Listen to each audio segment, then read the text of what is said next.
Ai, ce fain să asculte toporul azi. Ui acolo. I-ai ascultat?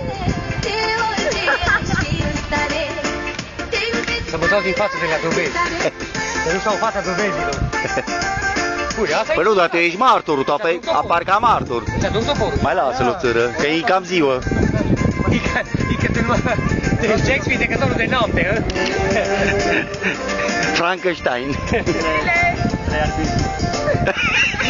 Dar fii atent cum stă, mă, în triunghi. Martor ocular.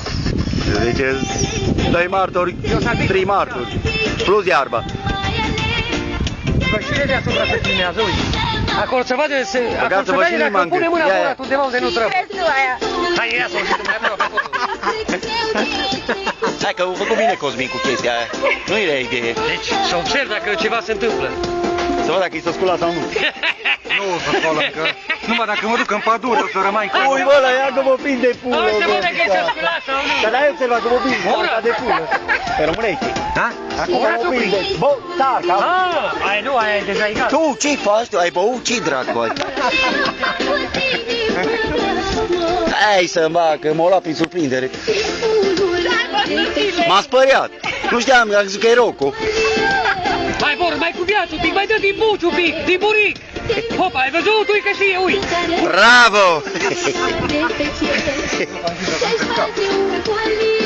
Să ne facem de propriu de foc și așa.